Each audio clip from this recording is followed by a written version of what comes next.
70세가 되어 생각해 봤습니다. 내 인생에서 가장 후회되는 건 무엇이었을까? 돈도, 명예도, 건강도 떠오르지 않았습니다. 그보다 더 깊은 곳에서 한 가지가 계속 마음에 남았습니다. 그건 세월이 지나고 나서야 깨달은 너무 늦은 후회였습니다. 저는 1955년생입니다. 올해로 70을 맞았죠. 젊었을 때 저는 정말 열심히 살았습니다. 아니, 열심히 일했습니다. 1980년 25에 결혼했습니다. 그 다음에 첫 아이가 태어났고요. 그때만 해도 이 나라는 정말 가난했습니다. 가족을 먹여 살려야 한다. 그게 가장의 첫 번째 의무였죠. 그래서 저는 새벽같이 집을 나서 밤늦게 돌아왔습니다. 회사에서 일 끝나면 또 회식이 있었고 주말에도 상사나 거래처와 술자리가 있었습니다. 그게 당연한 시대였으니까요. 집에 전화가 걸려와도 여보, 오늘 회식이야. 늦을 거야. 그 말이 일상이었습니다. 2차, 3차는 기본이었고 새벽 2, 3시에 비틀거리며 들어오는 날도 많았습니다. 아내는 늘 혼자였습니다. 아이들 밥 먹이고 숙제 봐주고 재우고 저는 그저 월급 봉투를 갖다 주는 사람이었죠. 1990년대 초반이었습니다. 딸아이가 국민학교 5학년 때였을 겁니다. 학예회에서 백설공주 역을 맡았다며 좋아했죠. 아빠, 이거 봐. 초대장이야. 꼭 와야 돼. 하지만 그날 저는 중요한 거래처와 약속이 있었습니다. 미안하다. 아빠가 다음엔 꼭 갈게. 딸아이의 눈에서 빛이 사라지는 게 보였습니다. 하지만 저는 그냥 출근해버렸습니다.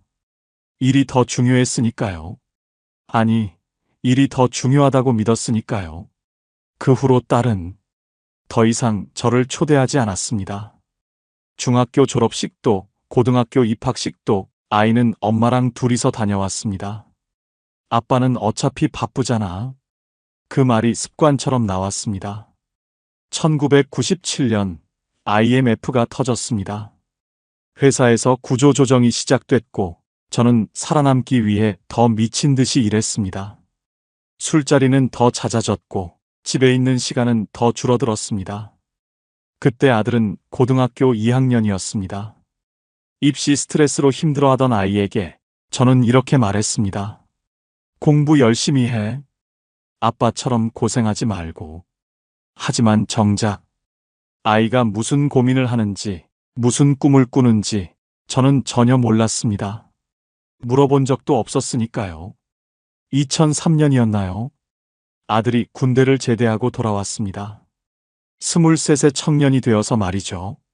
제대 후 첫 저녁 아들이 조심스럽게 물었습니다.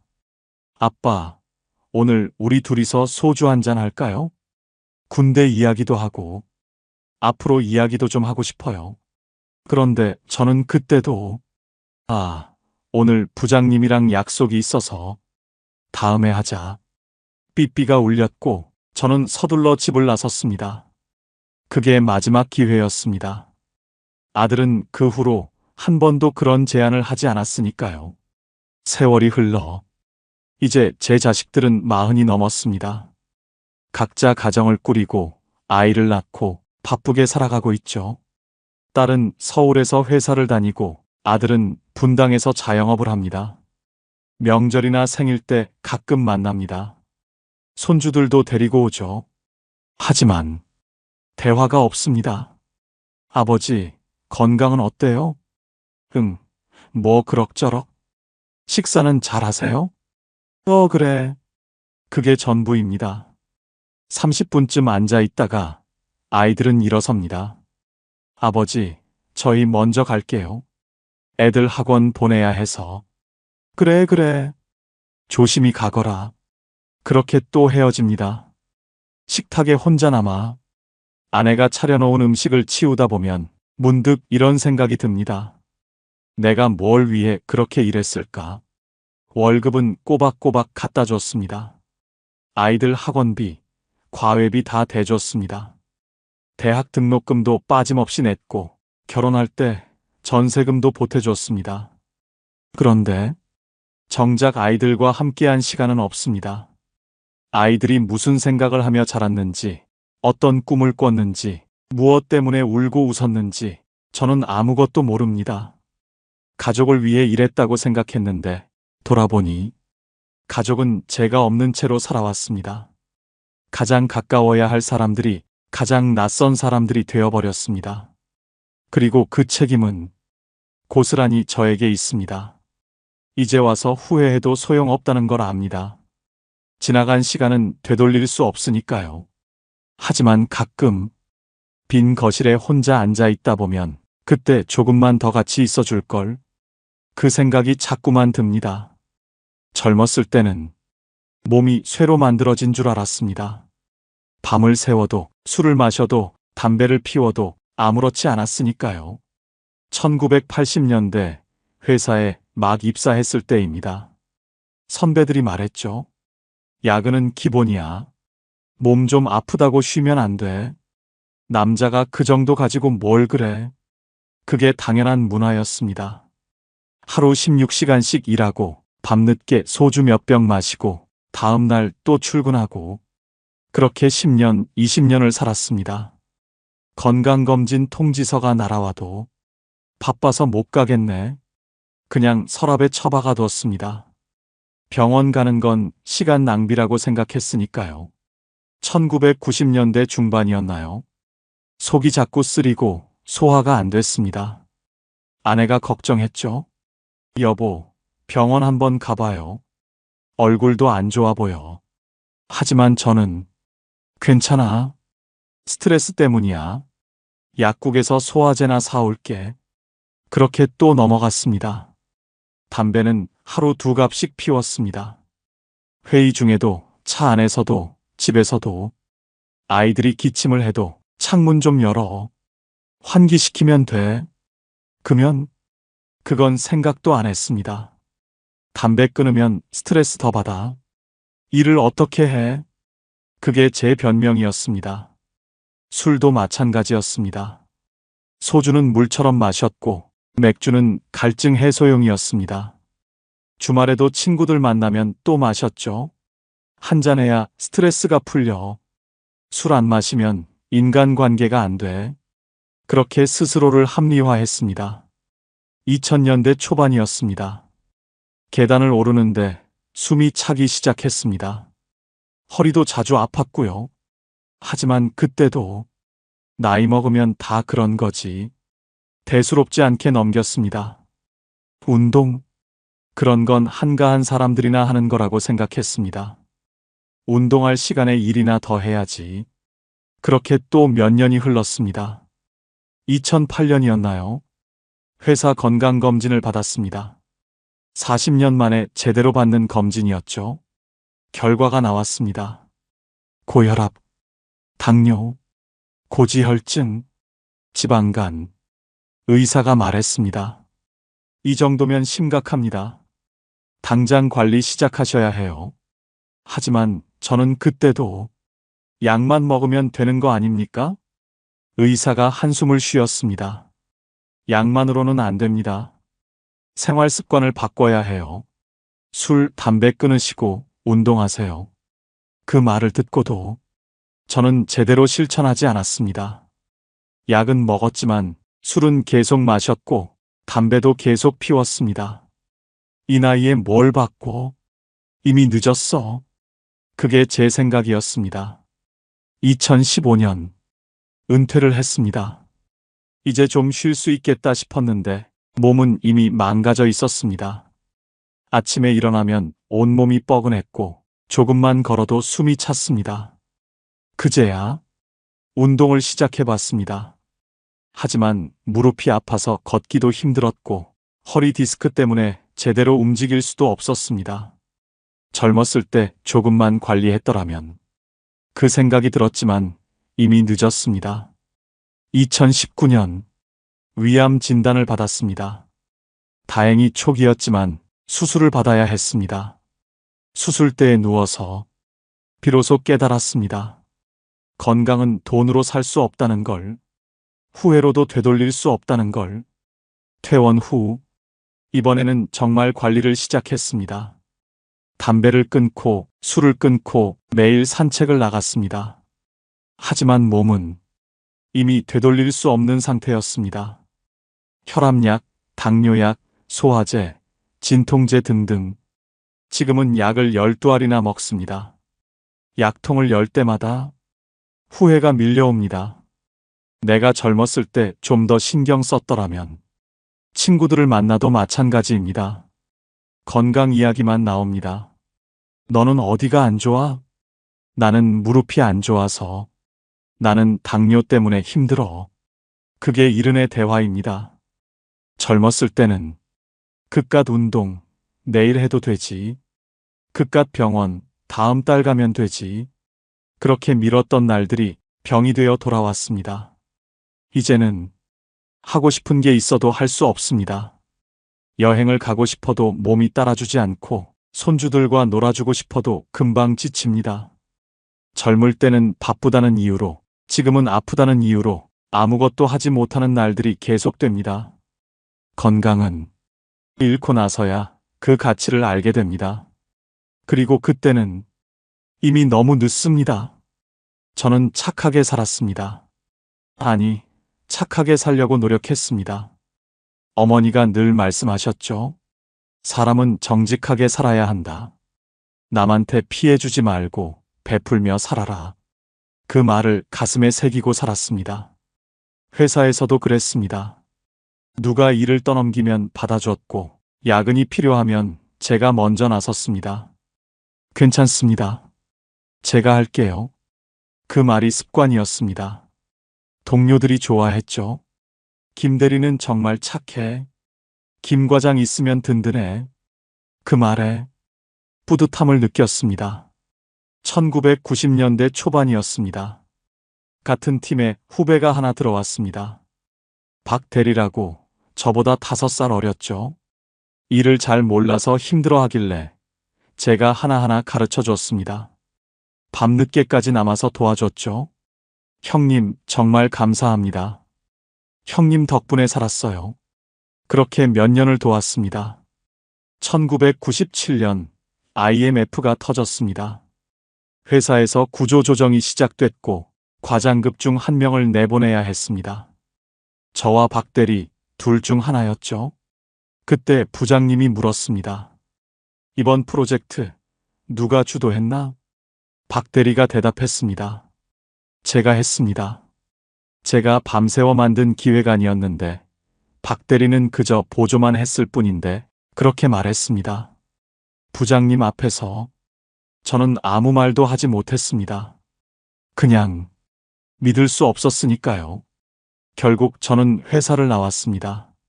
42의 나이에 말이죠. 그 후로 박 대리는 빠르게 승진했다고 들었습니다. 제 자리에서 말이죠. 2000년대 초반이었습니다. 학창시절 친구를 다시 만났습니다. 30년 만이었죠. 야, 얼마만이야. 정말 반갑다. 그렇게 다시 가까워졌습니다. 어느 날 그 친구가 말했습니다. 있잖아. 내가 사업을 하나 시작하려는데 보증을 좀 서줄 수 있어? 은행에서 대출 받으려면 보증인이 필요하대. 금방 갚을 거야. 걱정 마. 저는 고민했습니다. 보증은 함부로 서는 게 아니라는 걸 알았으니까요. 하지만 친구가 말했습니다. 우리 사이에 그런 거 따져? 30년 친구잖아. 그 말에 서류에 도장을 찍었습니다. 6개월 후 그 친구는 연락이 끊겼습니다. 전화를 해도 받지 않고 집에 찾아가도 이사를 갔더군요. 그러던 어느 날 은행에서 연락이 왔습니다. 보증인이시죠? 대출금을 갚으셔야 합니다. 5천만 원. 제게는 큰 돈이었습니다. 결국 집을 담보로 대출을 받아서 갚았습니다. 그 친구는 지금까지도 연락이 없습니다. 회사를 다시 구한 후에도 마찬가지였습니다. 중소기업이었지만 열심히 일했습니다. 사장님이 좋은 분이었거든요. 김 부장, 우리 회사 잘 부탁하네. 저는 최선을 다했습니다. 월급이 밀려도 참았고, 야근 수당이 없어도 불평하지 않았습니다. 회사 사정이 어려우니까 그렇게 10년을 일했습니다. 2015년, 정년퇴직을 앞두고 있을 때였습니다. 사장님이 불렀습니다. 김 부장 미안한데 퇴직금이 좀 늦어질 것 같네. 회사 사정이 안 좋아서 조금만 기다려줘. 저는 기다렸습니다. 6개월, 1년, 2년. 결국 한 푼도 받지 못했습니다. 회사는 부도가 났고 사장님은 잠적했습니다. 그때 깨달았습니다. 착하게만 산다고 해서 좋은 일만 생기는 건 아니라는 걸. 배려한다고 해서 상대방도 배려해주는 건 아니라는 걸. 믿는다고 해서 배신당하지 않는 건 아니라는 걸. 이제는 압니다. 모든 사람을 믿을 필요는 없다는 걸. 진심은 선택적으로 보여줘야 한다는 걸. 하지만 그걸 깨닫기까지 너무 많은 걸 잃었습니다. 돈도 잃었고, 시간도 잃었고, 사람에 대한 믿음도 잃었습니다. 지금도 가끔 누군가 친절하게 다가오면 먼저 의심하게 됩니다. 이 사람은 뭘 원하는 걸까? 그게 슬픕니다. 사람을 믿고 싶은데 또 다칠까봐 두렵습니다. 착하게 살았는데 착하게 살았기 때문에 더 많이 다쳤습니다. 세상은 제가 생각했던 것만큼 공평하지 않았습니다. 젊었을 때 저도 꿈이 있었습니다. 그림을 그리고 싶었습니다. 고등학교 때 미술 선생님이 말씀하셨죠. 너는 재능이 있어. 미대에 가봐라.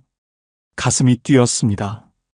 처음으로 제가 뭔가 잘할 수 있다는 말을 들었으니까요. 하지만 아버지는 단호하셨습니다. 그림 그려서 밥 먹고 살 수 있어? 공대 가라. 기술자가 되어야 굶어 죽지 않는다. 1974년, 저는 공대에 입학했습니다. 그림은 취미로만 그렸습니다. 가끔 스케치북을 펴면 시간 가는 줄 몰랐습니다. 친구들이 놀러 가자고 해도 저는 혼자 한강변에 앉아 그림을 그렸죠. 나중에 여유 생기면 제대로 배워볼까? 그렇게 생각했습니다. 졸업 후 회사에 취직했습니다.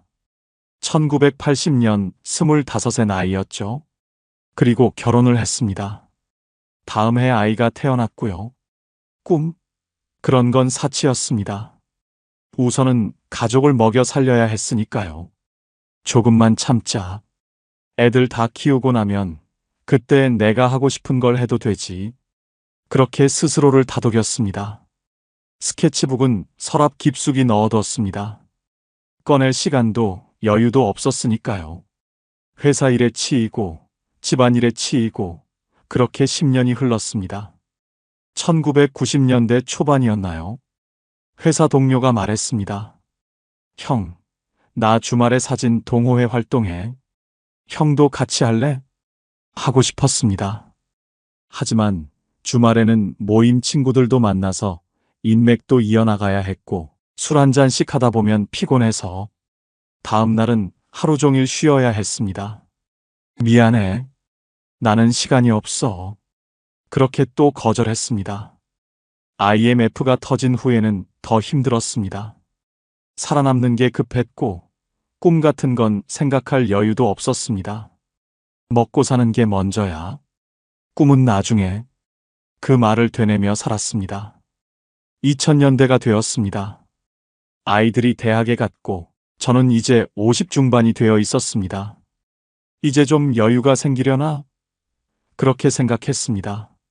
하지만 아이들 등록금에 결혼 자금에 또 돈이 들어갔습니다. 조금만 더 버티면 돼. 그렇게 또 미뤘습니다. 2015년, 마침내 은퇴를 했습니다. 이제는 시간이 생겼습니다. 드디어 제가 하고 싶은 걸 할 수 있는 시간이요. 서랍에서 옛날 스케치북을 꺼냈습니다. 30년 만이었죠. 노랗게 바랜 종이 위에 젊은 날의 그림들이 남아 있었습니다. 이제 다시 시작해볼까? 문화센터에 등록했습니다. 수채화 기초반. 첫 수업날 붓을 잡았습니다. 그런데 손이 떨렸습니다. 관절염 때문이었습니다. 선을 그으려 해도 삐뚤빼뚤했고 색을 칠하면 번지기만 했습니다. 옆에 있던 할머니가 말했습니다. 처음이라 그래요. 계속하면 나아져요. 하지만 그게 문제가 아니었습니다. 시력도 나빠져서 세밀한 작업을 할 수가 없었습니다. 몇 달을 다녔지만 결국 그만뒀습니다. 몸이 말을 듣지 않았으니까요. 여행도 가보고 싶었습니다. 유럽의 미술관들을 돌아보는 게 꿈이었거든요. 하지만 긴 비행이 힘들었고 걷는 것도 쉽지 않았습니다. 결국 근처 공원을 산책하는 게 고작이었습니다. 가끔 TV에서 미술 프로그램이 나오면 한참을 바라봅니다. 저 나이에 저렇게 할 수 있다니 부러웠습니다. 그리고 후회했습니다. 내가 그때 조금만 더 용기를 냈더라면 돈이 없어서 못한 건 아니었습니다. 시간이 없어서도 아니었습니다. 그냥 우선순위에서 밀려났을 뿐이었습니다. 나중에 하다가 정작 나중이 왔을 때는 이미 늦어버렸습니다. 이제는 시간이 남아도 몸이 따라주지 않습니다. 하고 싶은 게 있어도 할 수 없습니다. 꿈을 이루지 못한 게 후회되는 게 아닙니다. 꿈을 시도조차 하지 않은 게 후회됩니다. 가족을 위해서라고 생각했지만 돌이켜보면 그건 핑계였습니다. 진짜 이유는 두려웠던 겁니다. 실패할까봐, 주변 사람들이 뭐라고 할까봐, 안정을 잃을까봐. 그래서 안전한 길만 걸었습니다. 하고 싶은 일보다 해야 하는 일만 했습니다. 지금 와서 깨달았습니다. 제가 미룬 건 일이 아니었습니다. 꿈이 아니었습니다. 제 삶이었습니다. 남들이 원하는 삶을 살았지, 제가 원하는 삶은 살지 못했습니다. 가끔 생각합니다. 만약 그때 용기를 냈더라면 지금 어떻게 됐을까? 성공했을까요? 실패했을까요? 그건 모르겠습니다. 하지만 적어도 후회는 하지 않았을 것 같습니다. 시도라도 해봤으니까요. 지금 제 손에 남은 건 30년 전 그림 몇 장뿐입니다. 그리고 가슴 속에 남은 그때 조금만 더 용기 냈더라면 하는 후회뿐입니다. 평생을 일했습니다. 35년간 회사를 다녔고 2015년 은퇴했습니다. 통장을 확인했습니다. 퇴직금과 연금, 저축한 돈이 있었습니다. 이제 좀 살만하네. 그렇게 생각했습니다. 하지만 이상하게 마음이 비어 있었습니다. 뭔가 허전했습니다. 돈은 있는데 채워지지 않는 공허함. 처음엔 그게 뭔지 몰랐습니다. 은퇴 후 첫 평일 아침이었습니다. 알람이 울리지 않았습니다. 일어날 필요가 없었으니까요. 아침 9시에 눈을 떴습니다. 집은 조용했습니다. 오늘은 뭘 하지? 막막했습니다. TV를 켰습니다. 재미없었습니다. 껐습니다. 신문을 봤습니다. 별로 읽을 게 없었습니다. 시계를 봤습니다. 아직 10시였습니다. 하루가 너무 길었습니다. 친구들에게 전화를 했습니다. 이번 주말에 한잔 할까? 그래, 좋지. 친구들은 나왔습니다. 소주를 마시며 이런저런 이야기를 나눴습니다. 회사 이야기, 정치 이야기, 건강 이야기. 하지만 뭔가 허전했습니다. 우리는 평생 술자리에서만 만났습니다. 주말마다 술을 마셨습니다. 그런데 정작 서로에 대해 아는 게 없었습니다. 이 친구가 무슨 꿈을 가졌는지, 무엇을 좋아하는지, 어떤 고민이 있는지, 그런 이야기는 한 번도 나눠본 적이 없었습니다. 그냥 술 마시는 친구들이었을 뿐입니다. 집에 돌아와서 생각했습니다. 이제 술만 마실 순 없는데, 그럼 뭘 하지? 취미가 없었습니다. 평생을 일만 했고, 주말엔 술만 마셨으니까요. 등산 해본 적 없습니다. 낚시 관심 없었습니다. 운동 몸이 안 따라줬습니다. 독서 집중이 안 됐습니다. 아무것도 할 줄 아는 게 없었습니다.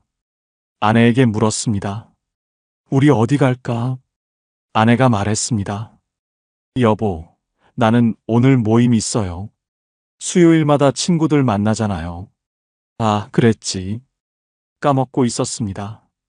아내는 아내대로 바쁜 삶을 살고 있었습니다. 요가도 다니고, 친구들도 만나고, 봉사활동도 하고, 저만 혼자였습니다. 문득 깨달았습니다. 제가 평생 일과 술자리만 하느라 다른 걸 만들어 놓지 않았다는 걸. 취미도 없고, 혼자 즐길 거리도 없고, 할 줄 아는 것도 없었습니다. 일 말고는 아무것도 없었습니다. 그리고 그 일마저 이제는 없었습니다. 아이들에게 전화를 했습니다. 이번 주말에 밥 먹을까? 아버지, 미안해요. 이번 주는 애들 학원 보내야 해서. 그래, 알았다. 전화를 끊었습니다. 예전에 제가 아이들에게 했던 말과 똑같았습니다. 아빠, 지금 바빠. 나중에. 그렇게 미뤘던 그 시간들이 이제는 제게 그대로 돌아온 겁니다. 은행 앱을 열어봤습니다. 잔고를 확인했습니다. 돈은 있는데 쓸 곳이 없었습니다. 아니, 정확히는 함께 쓸 시간이 없었습니다. 여행을 가볼까 생각했습니다. 여행사에 가서 상품을 알아봤습니다. 유럽 15일, 미국 10일. 이거 좋네. 예약할까? 그런데 제 몸이 말을 듣지 않았습니다. 무릎도 아프고 허리 디스크도 있고 오래 걷는 게 힘들었습니다. 비행기에 10시간 이상 앉아 있는 것도 자신이 없었습니다. 친구들에게 물어봤습니다. 하지만 다들 형편이 안 됐습니다. 건강 문제가 있거나 집안일이 있거나 경제적으로 부담스럽거나 결국 여행은 가지 못했습니다. 돈은 있는데 건강도 체력도 시간도 맞지 않았습니다. 젊었을 때 생각했습니다. 돈만 있으면 뭐든 할 수 있어. 은퇴하면 실컷 놀 거야. 하지만 틀렸습니다. 돈으로 살 수 없는 게 있었습니다. 바로 시간이었습니다. 젊은 날의 건강, 젊은 날의 체력, 젊은 날의 열정. 그걸 돈으로 살 수 없었습니다. 손주들을 보면 안타깝습니다. 할아버지, 놀러 가요. 아이들이 말합니다. 하지만 저는 1시간만 놀아줘도 지칩니다. 무릎이 아프고 허리가 아프고 숨이 찹니다. 할아버지 좀 쉬자. 힘들어서. 그렇게 말할 때 아이들의 실망한 표정이 보입니다. 예전에 제 아이들에게 그랬던 것처럼 아빠 피곤해. 다음에 놀아줄게. 그때 그 얼굴. 이제는 제가 그 얼굴을 하고 있습니다. 누군가 말했습니다. 돈은 다시 벌 수 있지만 시간은 다시 살 수 없다. 그 말이 지금의 저를 울립니다. 제가 벌어놓은 돈은 통장에 있습니다. 하지만 제가 잃어버린 시간은 어디에도 없습니다. 아이들과 놀아줄 시간, 아내와 대화할 시간, 취미를 만들 시간. 그 시간들은 영영 사라져버렸습니다. 가끔 계산해 봅니다. 35년 동안 회사를 다녔습니다. 하루 평균 12시간씩 일했습니다. 주말엔 친구들과 술을 마셨습니다. 그 시간에 뭘 할 수 있었을까요?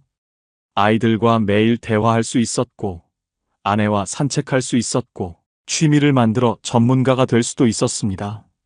하지만 저는 그 시간을 전부 일과 술자리에 썼습니다. 돈을 위해서, 인간관계를 위해서. 그런데 그 시간들이 지나가고 나니 아무것도 남지 않았습니다. 돈만 남았습니다. 공허함과 함께 이제는 압니다. 인생에서 가장 값진 건 돈이 아니라 시간이라는 걸. 그리고 그 시간은 지금 이 순간에만 존재한다는 걸. 나중에는 없습니다. 언젠가도 없습니다. 지금 하지 않으면 영원히 못하는 겁니다. 통장 잔고를 보며 생각합니다. 이 돈으로 시간을 살 수 있다면 전부 다 쓰겠다. 하지만 그럴 수 없습니다. 흘러간 시간은 돌아오지 않으니까요. 그게 제가 깨달은 가장 큰 진실입니다. 젊었을 때는 행복이 멀리 있는 줄 알았습니다. 큰 집, 좋은 차, 높은 연봉, 그런 걸 이뤄야 행복할 줄 알았습니다. 그래서 평생을 달렸습니다. 더 많이 벌기 위해, 더 높이 올라가기 위해, 이것만 이루면 행복할 거야. 그렇게 믿으며 살았습니다. 하지만 이상했습니다. 월급이 올라도, 직급이 올라가도, 집이 넓어져도 행복하다는 느낌은 들지 않았습니다. 아직 부족한가? 그렇게 생각하며 또 달렸습니다. 은퇴하고 나서야 깨달았습니다. 행복은 제가 생각했던 곳에 없었습니다. 어느 날 저녁이었습니다. 아내가 저녁을 차려놓고 기다리고 있었습니다. 된장찌개, 김치, 계란말이, 평범한 반찬들이었습니다. 별거 없네. 뭐 먹고 싶은 거 있어? 아내가 물었습니다. 아니, 이거면 충분해. 밥을 한 숟가락 떠먹었습니다. 그 순간 문득 생각이 들었습니다. 이게 행복이구나. 따뜻한 밥 한 끼, 맞은편에 앉아있는 아내, 조용한 저녁 시간. 이게 제가 평생 찾던 행복이었습니다. 예전엔 이런 순간들이 당연했습니다. 밥이야 매일 먹는 건데 뭐. 그렇게 생각했습니다. 급하게 밥을 먹고 TV를 보거나 신문을 보거나 바로 방에 들어가거나 식탁에서의 시간을 소중하게 여긴 적이 없었습니다. 지난주였습니다. 딸아이가 아이들을 데리고 놀러 왔습니다. 손주 둘이 거실에서 뛰어놀았습니다. 시끄러웠습니다. 할아버지, 같이 놀아요. 손주가 제 손을 잡아 끌었습니다. 30분쯤 놀아주고 나니 지쳤습니다. 하지만 행복했습니다. 아이들이 웃는 소리, 딸아이가 차를 내오며 웃는 얼굴, 아내가 손주들에게 과자를 챙겨주는 모습. 이런 게 행복이구나. 그렇게 생각했습니다. 예전에는 이런 시간이 불편했습니다. 시끄럽네. 좀 조용히 못해? 짜증을 냈습니다. 아빠 피곤해. 조용히 해라. 아이들을 쫓아냈습니다. 그때 그 시간들이 얼마나 소중했는지 이제야 압니다. 며칠 전엔 학교 동창한테 전화가 왔습니다. 야, 오랜만이다. 이번 주 토요일에 만나자. 커피숍에서 만났습니다. 이 시간을 이야기했습니다. 학창시절 이야기, 요즘 사는 이야기, 건강 이야기, 별것 아닌 이야기들이었습니다. 하지만 헤어질 때 마음이 따뜻했습니다. 이것도 행복이구나. 친구와의 안부 전화 한 통, 커피 한 잔, 웃으며 나누는 대화, 이런 평범한 것들이 행복이었습니다. 예전에는 이런 시간이 아까웠습니다. 그 시간에 일이나 더하지. 만남을 거절했습니다. 쓸데없는 수다 떨 시간 없어. 전화를 빨리 끊었습니다. 그렇게 놓쳐버린 시간들이 지금은 그리워집니다. 요즘은 산책을 자주 합니다. 집 근처 공원을 천천히 걷습니다. 아내와 함께 말없이 걷기도 하고 가끔 이런저런 이야기를 나누기도 합니다. 저 나무꽃이 참 예쁘네. 응, 그러게. 그냥 걷습니다. 천천히. 그게 좋습니다. 행복합니다. 예전에는 걷는 것도 빨리빨리였습니다. 왜 이렇게 느려? 아내를 재촉했습니다. 주변을 볼 여유도 없이 그냥 목적지까지 빨리 가는 게 중요했습니다. 지금 생각하면 참 아까운 시간들이었습니다. 행복은 멀리 있지 않았습니다. 큰 것에 있지도 않았습니다. 따뜻한 밥 한 끼, 가족의 웃음소리, 친구의 안부 전화, 아내와의 산책, 손주들의 제잘거림. 이 모든 게 행복이었는데 그땐 당연한 줄만 알았습니다. 이런 거야 언제든 할 수 있지. 그렇게 생각했습니다. 하지만 아니었습니다. 건강할 때만 할 수 있는 것들이었고, 사람이 곁에 있을 때만 누릴 수 있는 것들이었고, 시간이 있을 때만 가능한 것들이었습니다. 그리고 그 시간은 생각보다 짧았습니다. 지금은 압니다. 행복은 무언가를 이뤘을 때 오는 게 아니라는 걸. 행복은 이미 제 곁에 있었다는 걸. 그냥 제가 못 봤을 뿐이라는 걸. 이제야 보입니다. 아침에 눈을 뜰 수 있다는 것, 밥을 먹을 수 있다는 것, 걸을 수 있다는 것, 사랑하는 사람이 곁에 있다는 것. 이 모든 게 행복이었습니다. 평범한 하루하루가 가장 빛나던 날들이었습니다. 그때는 몰랐지만 이제는 압니다. 행복은 특별한 순간에만 있는 게 아니라 평범한 일상 속에 있었다는 걸.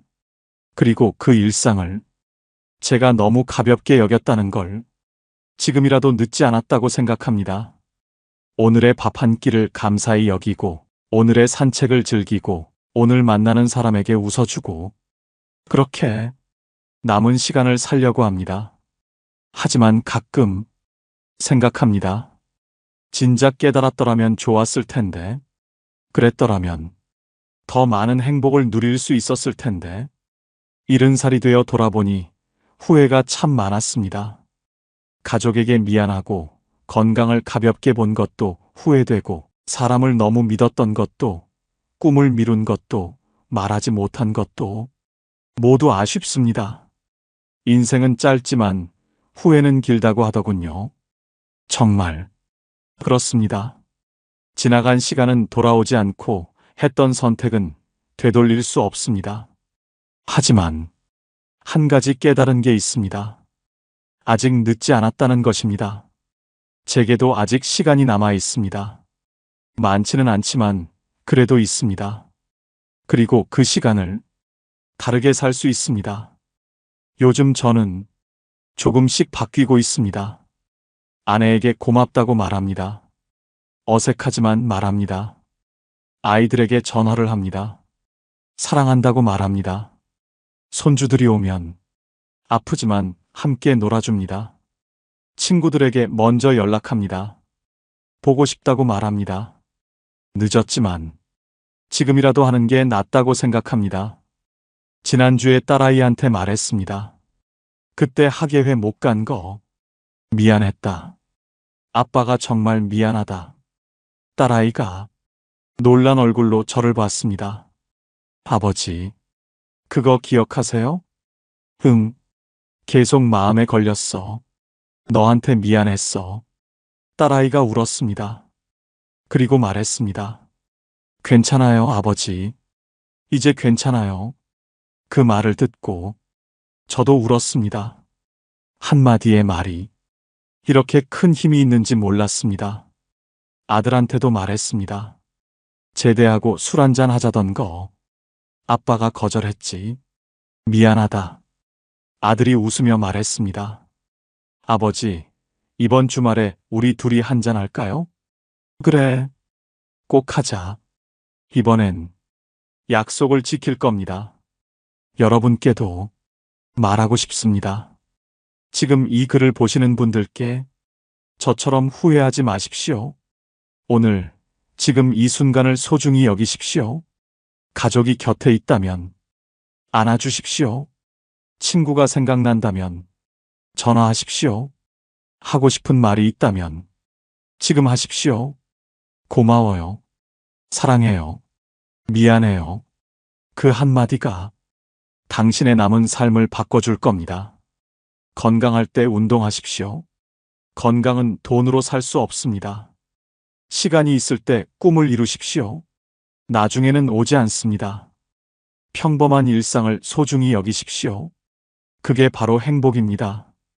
인생은 생각보다 짧습니다. 나중에라고 미루다 보면 어느새 끝이 보입니다. 저처럼 이른이 되어서야 깨닫지 마십시오. 지금 이 순간부터 시작하십시오. 후회 없는 삶은 없습니다. 저도 압니다. 하지만 후회를 줄일 수는 있습니다. 오늘 한 사람에게 진심을 전하고, 오늘 한 가지 소중한 것을 지키고, 오늘 하루를 감사히 살아가는 것. 그게 후회를 줄이는 방법입니다. 저는 앞으로 남은 시간을 다르게 살 겁니다. 후회를 되새기며 사는 게 아니라 지금을 소중히 여기며 살 겁니다. 늦었지만 지금이라도 시작하겠습니다. 그러셨으면 좋겠습니다. 오늘 저녁 집에 가시면 가족에게 말해 보십시오.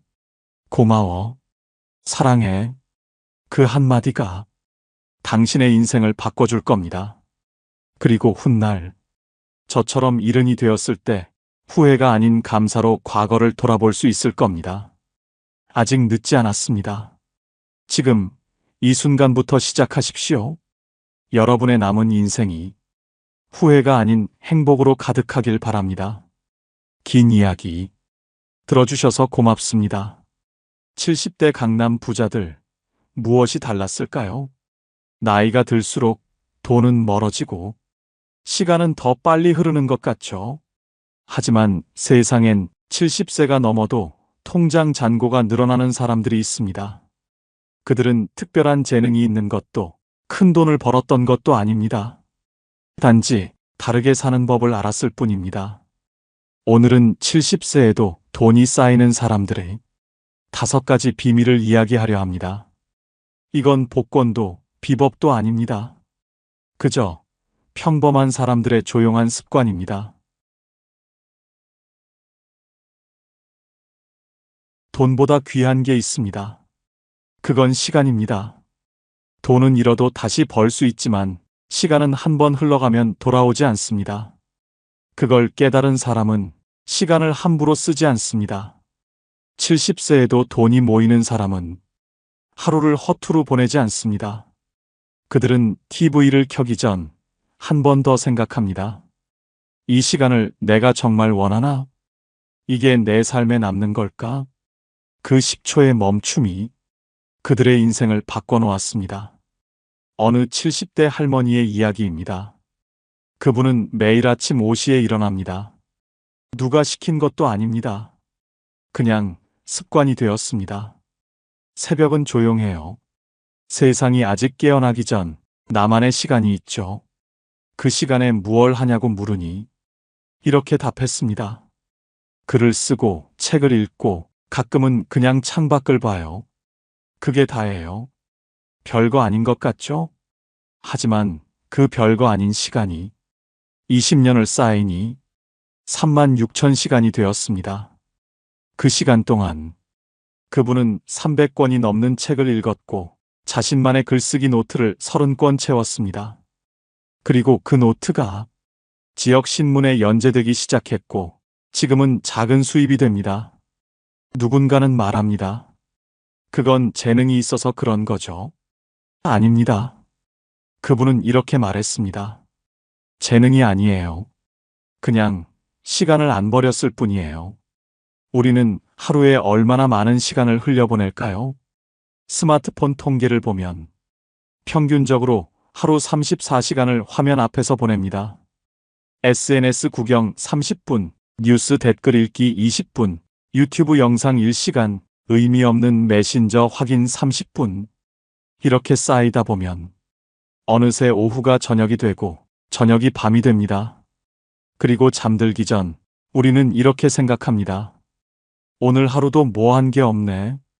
그게 당연합니다. 시간을 쓴 게 아니라 흘려보냈으니까요. 70세에도 돈이 쌓이는 사람은 다릅니다. 그들도 TV를 봅니다. 유튜브도 봅니다. 쉬기도 합니다. 하지만 그 안에서도 선택을 합니다. 이 프로그램은 나를 웃게 하나? 이 영상은 내게 배움을 주나? 아니면 그냥 시간만 가는 건가? 그 질문 하나로 하루가 달라집니다. 그들은 TV 앞에 앉더라도 시간을 정해 놓습니다. 30분만 보자. 이 프로그램 하나만 보자. 그리고 정말로 그 시간이 끝나면 리모컨을 내려놓습니다. 그 시간에 책을 읽고 공부를 하고 노트를 정리합니다. 산책을 하거나 가족과 이야기를 나눕니다. 그렇게 하루 30분씩 쌓은 게 1년이 되면 180시간, 10년이 되면 1800시간. 누군가는 흘려보냈을 1800시간이 누군가에겐 자산이 됩니다. 시간을 돈처럼 관리한다는 건 억지로 참는 게 아닙니다. 그건 방향을 정하는 겁니다. 돈도 마찬가지죠. 아무 계획 없이 쓰면 금방 사라집니다. 하지만 용도를 정해놓으면 같은 돈도 더 가치 있게 쓰입니다. 시간도 똑같습니다. 오늘 저녁엔 이 책의 50페이지를 읽겠어. 이번 주엔 글쓰기 3편을 마무리하겠어. 이렇게 작은 목표 하나만 있어도 시간은 흐르지 않고 쌓입니다. 그리고 그 쌓인 시간이 언젠가 지식이 되고 지혜가 되고 결국 돈으로 이어집니다. 어떤 분은 이렇게 말합니다. 나는 이미 늙었어요. 지금 시작해봤자 뭐가 달라질까요? 그런데 그 말을 하는 순간에도 시간은 흐릅니다. 1년 뒤에도 당신은 같은 말을 할 겁니다. 이제 와서 뭐가 달라지겠어? 하지만 만약 오늘부터 하루 30분만 다르게 쓴다면 1년 뒤엔 180시간의 차이가 생깁니다. 그 180시간은 누군가에겐 그냥 사라진 시간이지만 누군가에겐 새로운 배움이 됩니다. 70세에도 통장에 돈이 쌓이는 사람들이 자주 하는 말이 있습니다. 나는 돈보다 시간을 관리했다. 그랬더니 이상하게 돈이 따라왔다. 이 말은 거짓이 아닙니다. 시간을 모은 사람은 결국 지식을 갖게 되고 지혜를 갖게 되고 그 지혜는 다시 돈으로 이어집니다. 그들은 시간을 투자로 봅니다. 아침 30분을 공부에 투자하면 그게 나중에 수입이 됩니다. 저녁 1시간을 정리에 투자하면 그게 나중에 여유가 됩니다. 반대로 시간을 그냥 흘려보내면 아무것도 남지 않습니다. TV, 유튜브, 스마트폰을 멀리하라는 말이 아닙니다. 단지 그 안에서도 선택을 하라는 겁니다. 무의미한 1시간 대신 의미 있는 30분을 만드는 사람, 그가 결국 부자가 됩니다. 시간 관리도 재테크입니다. 그리고 그건 지금 이 순간부터 시작할 수 있습니다.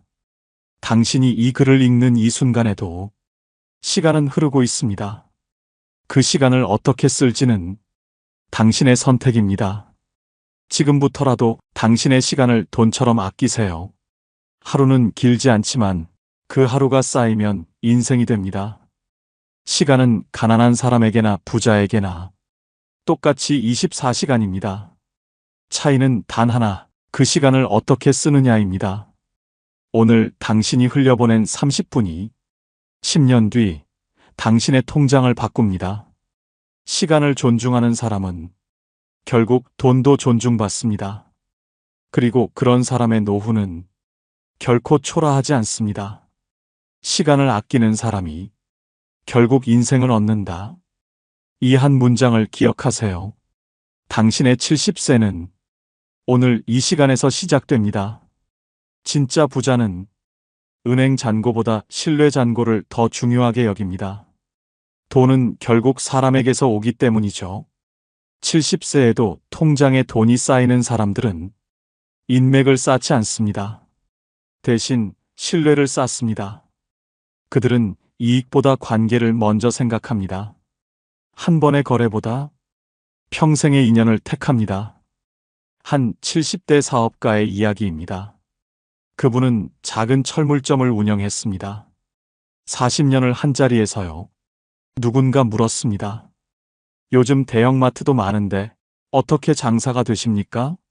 그분은 웃으며 답했습니다. 손님이 아니라 이웃이 오니까요. 무슨 뜻일까요? 그분은 물건만 파는 게 아니었습니다. 손님의 이름을 기억했고 집 사정을 알았고 필요한 걸 먼저 챙겨줬습니다. 아, 김 선생님 덱수도 꼭지 교체하신다고 했죠? 이거 하나 더 가져가세요. 예비용으로. 박 사장님, 요즘 허리 안 좋으시다며? 이 공부는 가벼워서 편하실 거예요. 작은 관심 하나하나가 사람의 마음을 움직였습니다. 그래서 그 동네 사람들은 조금 비싸더라도 그 철물점에 갔습니다. 왜냐면 거기엔 믿음이 있었으니까요. 그분은 이렇게 말했습니다. 나는 물건을 파는 게 아니라 신뢰를 팔았어요. 그 신뢰가 쌓이고 쌓여서 40년 동안 장사가 이어졌고 지금도 매달 안정적인 수입이 들어옵니다. 사람이 곧 연금이다. 이 말은 농담이 아닙니다. 우리는 착각합니다. 인맥이 많으면 성공한다고요. 하지만 70세에도 돈이 쌓이는 사람은 명함을 모으지 않습니다. 100명의 아는 사람보다 10명의 믿는 사람을 택합니다. 그들은 사람을 만날 때 이 사람이 내게 뭘 줄까가 아니라 내가 이 사람에게 뭘 줄까를 먼저 생각합니다. 그 작은 차이가 관계의 질을 바꿉니다. 이웃에게 따뜻하게 인사하고 지인에게 약속을 지키고 감사 인사를 먼저 건넵니다. 저번에 도와주셔서 정말 감사했어요. 덕분에 일이 잘 풀렸습니다. 이런 말 한마디가 사람의 마음에 오래 남습니다. 언뜻 사소해 보이지만 이런 행동 하나하나가 신뢰 자산을 쌓는 일입니다. 반대로 자기 이익만 챙기는 사람도 있습니다. 필요할 때만 연락하고 도움받으면 잊어버리고 약속은 가볍게 여깁니다. 나중에 한번 밥 먹자. 이 말만 100번 하고 정작 실천은 한 번도 안 합니다. 그런 사람은 사람이 떠나갑니다. 처음엔 몰라도 시간이 지나면 사람들이 알아챕니다. 저 사람은 필요할 때만 찾는구나. 저 사람 말은 믿을 수 없어. 그렇게 신뢰가 무너지면 아무리 능력이 있어도 기회가 오지 않습니다. 돈은 편한 곳으로만 갑니다. 불편한 사람, 믿기 힘든 사람, 약속을 안 지키는 사람. 그런 사람에게는 누구도 일을 맡기지 않고 투자하지 않고 협력하지 않습니다. 반대로 신뢰를 주는 사람에게는 자연스럽게 기회가 찾아옵니다. 이 일 좀 맡아줄 수 있어요? 같이 한번 해보실래요? 소개해드릴 분이 있는데. 이런 제안들이 조용히 들어옵니다. 70세에도 돈이 모이는 사람은 좋은 관계를 투자로 봅니다. 커피 한 잔, 전화 한 통, 안부 인사 한마디. 이게 다 사람과의 이자입니다. 요즘 어떻게 지내세요? 건강은 괜찮으세요? 필요한 거 있으면 말씀하세요. 이 말들이 쌓여서 나중에 큰 도움이 됩니다. 누군가 힘들 때 손 내밀어주는 사람, 그 사람이 결국 부자로 늙습니다. 어떤 분은 말합니다. 나는 사교적이지 못해요. 사람 만나는 것도 어렵고요. 괜찮습니다. 사교적일 필요 없습니다. 진심이면 됩니다. 많은 사람을 만날 필요도 없습니다. 몇 사람이라도 진하게 대하면 됩니다. 중요한 건 숫자가 아니라 깊이입니다. 한 달에 한 번 소중한 사람에게 연락해 보세요. 안부를 묻고 근황을 나누고 관심을 표현하세요. 그게 전부입니다. 그 작은 습관이 5년, 10년 쌓이면 당신의 가장 큰 자산이 됩니다. 돈이 모인다는 건 결국 신뢰가 쌓였다는 뜻입니다. 사람을 잃지 않는 사람은 돈도 잃지 않습니다. 그리고 그 사람은 나이가 들수록 더 여유로워집니다.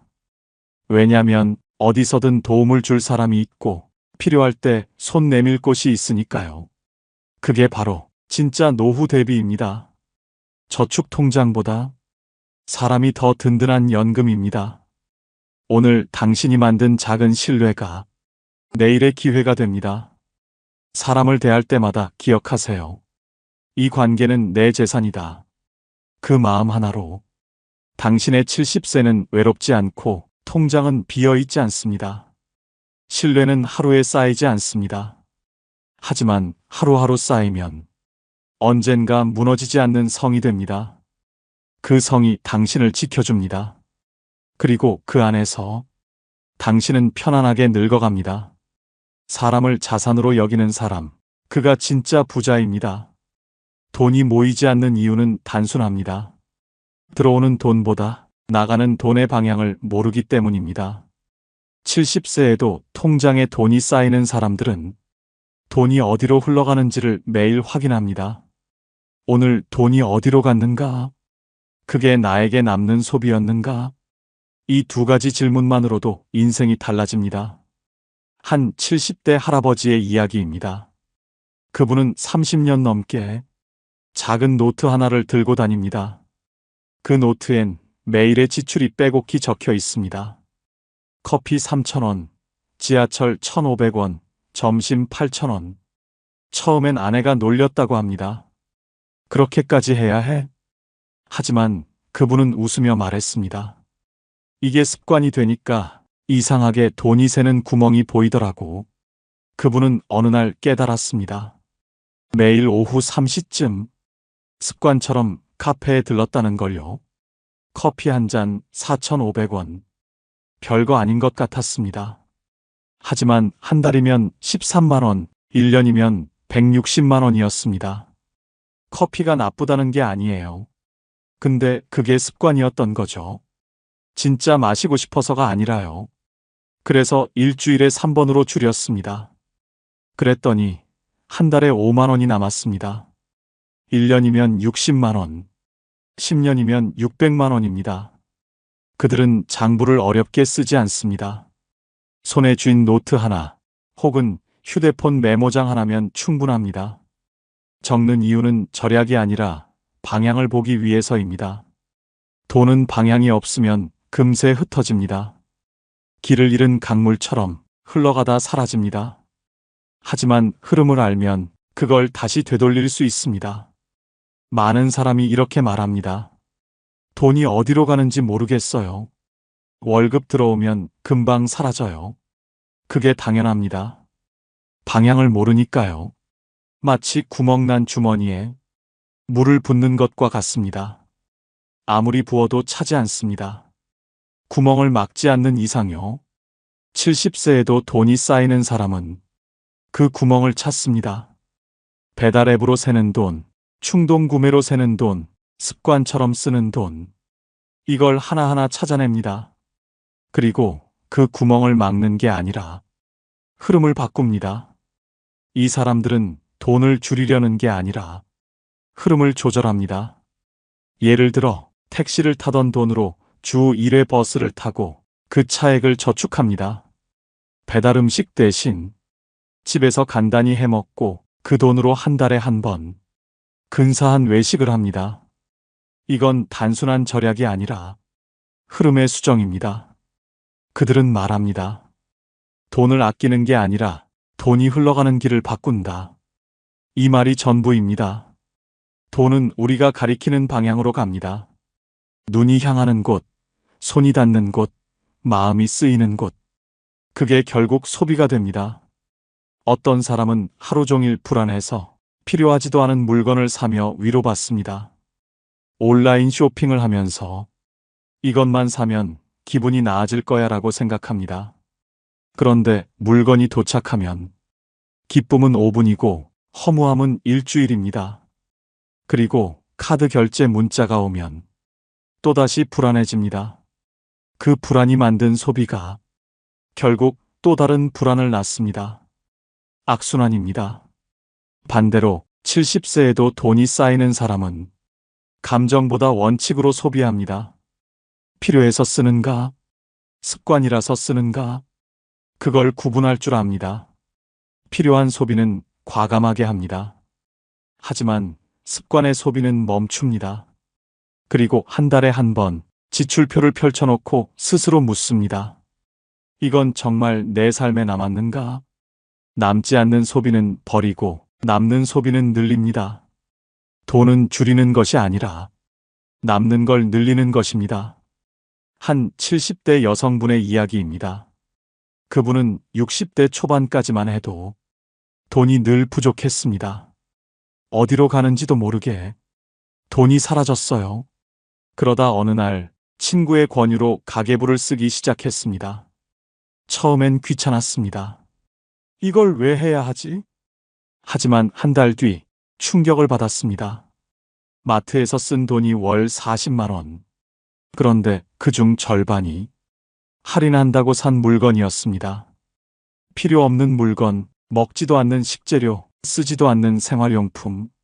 나는 할인에 속았던 거예요. 그 뒤로 그분은 바꿨습니다. 장을 보러 가기 전 메모를 합니다. 오늘 필요한 것만 산다. 그리고 마트에서도 그 메모만 봅니다. 할인 팻말이 아니라 자기 메모를 봅니다. 그랬더니 마트 지출이 절반으로 줄었습니다. 한 달에 20만 원, 1년이면 240만 원입니다. 그들은 더 이상 절약이라는 단어를 쓰지 않습니다. 대신 조율이라고 부릅니다. 마치 악기를 조율하듯 지출도 소리의 균형을 맞추는 일입니다. 한쪽이 너무 크면 깨지고 너무 작으면 울림이 없습니다. 돈이 모이는 사람은 이 균형의 소리를 압니다. 그들은 결국 돈을 감정이 아닌 흐름으로 봅니다. 이건 써야 할 때 쓰는 돈이다. 이건 흘려보내야 돌아오는 돈이다. 그 기준이 분명합니다. 그래서 위기 때도 흔들리지 않습니다. 누군가 지갑을 닫을 때 그들은 어디에 돈을 써야 하는지를 압니다. 방향을 아는 사람은 언제나 길을 잃지 않습니다. 그리고 그 길의 끝엔 늘 여유가 있습니다. 돈이 모이는 사람과 새는 사람의 차이는 지식이 아닙니다. 방향입니다. 오늘부터 시작해 보세요. 작은 노트 하나, 휴대폰 메모장 하나면 충분합니다. 오늘 커피 4,000원, 점심 9,000원. 그렇게 적는 순간 당신은 돈의 흐름을 보게 됩니다. 그리고 그 흐름이 당신의 통장을 바꿉니다. 당신의 돈이 어디로 흘러가는지 오늘 단 한 번이라도 적어보세요. 그 순간부터 당신의 통장은 다른 길을 걷게 됩니다. 돈은 방향을 아는 사람에게만 머뭅니다. 그리고 그 사람의 70세는 결코 불안하지 않습니다. 돈이 모이는 사람과 늘 부족한 사람의 차이는 단 한 가지, 쓰는 이유가 다릅니다. 누군가는 감정 때문에 쓰고 누군가는 목적 때문에 씁니다. 둘 다 돈을 쓰지만 결과는 정반대입니다. 이건 그냥 나를 위한 보상이에요. 오늘 힘들었으니까 이 정도는 괜찮겠죠? 이 말 우리도 자주 하지 않나요? 퇴근길 편의점에서 필요 없는 과자를 집어들고 온라인 쇼핑몰에서 장바구니를 채우고 새벽에 결제 버튼을 누릅니다. 그 순간엔 기분이 좋습니다. 이 정도 쓸 수 있지. 하지만 다음 날 아침 카드 문자를 보면 묘한 허무함이 밀려옵니다. 왜 샀지? 이게 필요했나? 이게 바로 감정의 소비입니다. 기분을 달래기 위해, 스트레스를 풀기 위해, 외로움을 채우기 위해 돈을 쓰는 순간엔 위로가 됩니다. 하지만 그 위로는 5분입니다. 물건은 남지만 기쁨은 사라집니다. 그리고 다시 공허함이 찾아옵니다. 하지만 70세에도 돈이 쌓이는 사람은 다릅니다. 그들은 지갑을 열기 전에 단 한 번 스스로에게 묻습니다. 이건 진짜 필요한가? 이 소비는 나를 행복하게 하나? 아니면 잠깐 기분만 달래주나? 그 3초의 멈춤이 그들의 인생을 지켜줍니다. 한 70대 남성분의 이야기입니다. 그분은 젊었을 때 돈을 많이 벌었습니다. 하지만 쓰는 것도 많았습니다. 스트레스 받으면 술 마시고, 화나면 물건 사고, 외로우면 밤새 배달 음식 시켰어요. 그렇게 10년을 살았더니 통장엔 아무것도 남지 않았습니다. 50대가 되어서야 깨달았습니다. 나는 돈으로 감정을 풀고 있었구나. 그 뒤로 바꿨습니다. 지갑을 열기 전 꼭 3초를 멈춥니다. 이게 진짜 필요한가?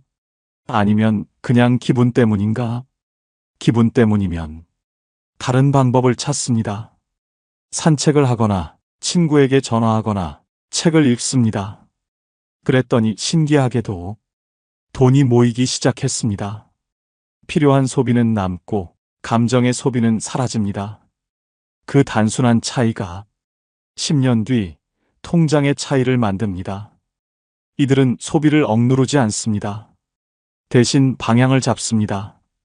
예를 들어 새 옷이 사고 싶을 때 정말 필요한 건 옷이 아니라 기분 전환일 때가 많습니다. 옷장엔 입을 옷이 충분한데 새 옷을 보면 마음이 끌립니다. 이거 입으면 기분이 좋아질 거야. 하지만 사고 나면 입는 건 여전히 예전 옷입니다. 새 옷은 옷장 한 구석에 걸려 태그를 단 채로 1년을 보냅니다. 70세에도 돈이 모이는 사람은 이걸 압니다. 그래서 새 옷이 사고 싶으면 일단 멈춥니다. 내가 정말 원하는 게 뭐지? 옷이 아니라 변화를 원한다면 헤어스타일을 바꾸거나 가까운 공원을 걷습니다. 그 짧은 시간 덕분에 지출도 줄고 마음도 가벼워집니다. 돈을 모으는 사람은 참는 사람이 아닙니다. 구분할 줄 아는 사람입니다. 그들은 돈을 감정의 배출구로 쓰지 않습니다. 돈을 도구로 씁니다. 돈은 내가 통제해야 할 것이지 기분이 통제하게 두면 안 된다. 이게 그들의 철칙입니다. 이런 사람은 작은 소비에도 이유가 있습니다.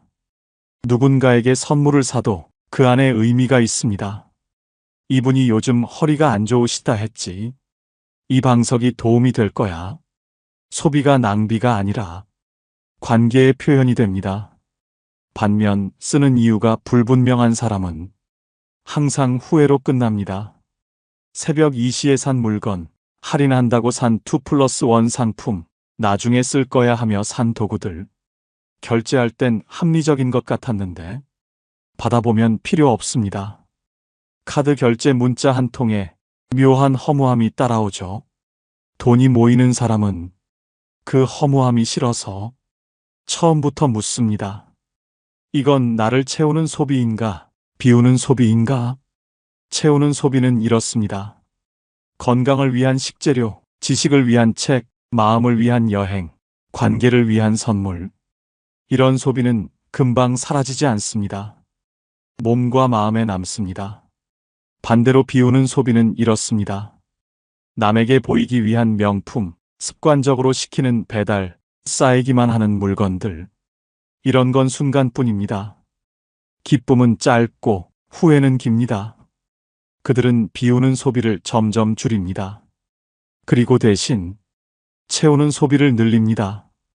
똑같이 10만 원을 써도 한쪽은 남고 한쪽은 사라집니다. 한 70대 여성분은 이렇게 말했습니다. 나는 이제 쓸만한 것에만 써요. 뭐가 쓸만한 건가요? 1년 뒤에도 후회 안 할 것들이요. 그 기준이 명확합니다. 건강검진 비용, 쓸만함. 가족과의 여행, 쓸만함. 좋은 책 한 권, 쓸만함. 하지만 충동적으로 산 옷, 후회함. 필요 없는 건강식품, 후회함. 보지도 않는 구독 서비스, 후회함. 그들은 이렇게 말합니다. 돈은 써야 할 때 쓰는 게 아니라 쓸만한 데 써야 한다. 그 한 문장이 그들의 노후를 바꿨습니다. 결국 돈은 쓰는 순간에 그 사람의 방향을 보여줍니다. 어디에 쓰는가? 누구를 위해 쓰는가? 왜 쓰는가? 그 답을 분명히 아는 사람이 끝까지 여유를 지킵니다. 돈은 흘러가는 에너지입니다. 방향이 선명할수록 그 에너지는 다시 돌아옵니다. 감정으로 쓴 돈은 허공으로 사라지지만 목적으로 쓴 돈은 다시 당신에게 돌아옵니다. 오늘 당신이 쓴 그 한 번의 소비가 당신의 내일을 바꿉니다. 지갑을 열기 전 단 한 번만 멈춰서 물어보세요. 나는 왜 이 돈을 쓰려 하는가? 이게 나를 채우는가, 비우는가? 그 한마디가 당신의 통장을 살립니다. 70세의 여유로운 사람은 쓰는 이유가 분명한 사람입니다. 그들은 감정이 아니라 원칙으로 씁니다. 그래서 쓰고도 후회하지 않고 아껴도 불행하지 않습니다. 그 균형이 진짜 부자를 만듭니다. 오늘부터 당신도 그 균형을 찾아보세요. 3초의 멈춤이면 충분합니다. 돈이 모이는 사람들의 마지막 공통점, 그건 나누는 마음입니다. 많은 사람이 이렇게 말합니다. 있는 사람이나 베푸는 거지. 하지만 아닙니다. 70세에도 통장에 돈이 쌓이는 사람은 많아서 주는 게 아니라 주기 때문에 다시 모입니다. 그들은 이렇게 말합니다. 돈은 쌓을 때보다 흐를 때 빛난다. 이 말이 참 깊죠? 돈은 돌지 않으면 썩습니다. 흐르는 강물처럼 흘러야 맑고 흘러야 생명이 깃듭니다. 한 70대 할머니의 이야기입니다. 그분은 평범한 식당을 운영했습니다. 큰 돈을 번 적은 없습니다. 하지만 매달 수입의 일부를 따로 떼어 놓았습니다. 이건 나눔 돈이에요. 그 돈으로 무얼 하냐고 물으니 이렇게 답했습니다. 동네 독거노인분들께 반찬을 만들어 드려요. 한 달에 4분 정도요. 큰 돈은 아닙니다. 한 분당 2만 원 정도의 재료비. 하지만 그 작은 베풀미 20년을 이어졌습니다. 그리고 신기한 일이 생겼습니다. 이상하게도 장사가 안 되는 적이 없어요. 어려울 때도 위기 때도 항상 손님이 끊이지 않았죠. 우연일까요? 그분은 이렇게 말했습니다. 우연이 아닐 거예요. 나누면 돌아와요. 꼭 돈으로가 아니어도 뭔가로 돌아옵니다. 그들은 베품을 의무로 하지 않습니다. 습관으로 합니다.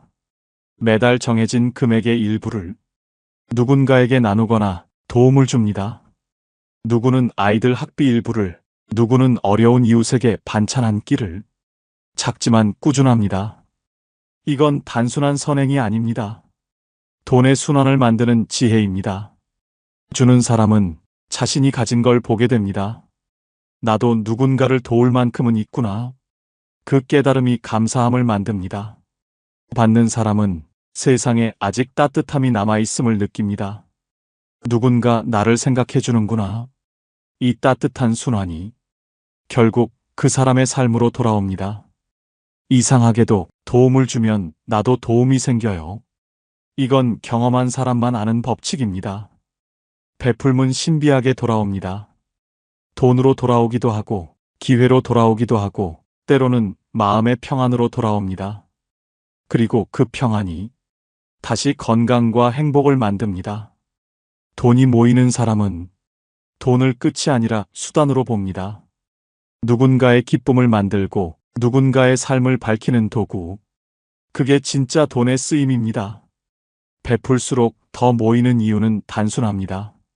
나눌 줄 아는 사람은 돈을 두려워하지 않습니다.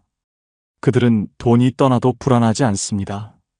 왜냐하면 그 돈이 돌아서 돌아온다는 걸 알기 때문입니다. 그래서 여유가 생깁니다. 그 여유가 또 새로운 기회를 부릅니다. 많은 사람이 이렇게 말합니다. 나도 여유가 생기면 베풀고 싶어요. 하지만 그 말은 거꾸로입니다. 베풀어야 여유가 생깁니다. 적은 돈이라도 나누는 습관을 가진 사람은 마음이 풍요로워집니다. 나는 줄 수 있는 사람이야. 그 생각이 자신감을 만들고 자신감이 기회를 만듭니다. 반대로 아무리 많아도 나누지 않는 사람은 늘 부족함을 느낍니다. 더 모아야 해. 아직은 안 돼. 그 불안이 결국 돈을 움켜쥐게 만들고 움켜쥔 돈은 흐르지 못해 빛을 잃습니다. 돈은 결국 마음의 온도를 따라갑니다. 차가운 마음에는 머물지 못하고 따뜻한 마음엔 오래 머뭅니다. 70세에도 돈이 쌓이는 사람은 따뜻한 사람입니다. 그 따뜻함이 결국 복이 됩니다. 어떤 분은 이렇게 말합니다. 나는 돈이 많지 않은데 어떻게 베풀어요? 베풀문 액수가 아닙니다. 1,000원짜리 하나라도 진심을 담아주면 그게 베풀입니다. 거창할 필요 없습니다. 엘리베이터에서 만난 이웃에게 따뜻한 인사 한마디, 어려운 친구에게 커피 한 잔 사주기, 힘든 사람에게 시간 내서 이야기 들어주기. 이것도 다 베풀입니다.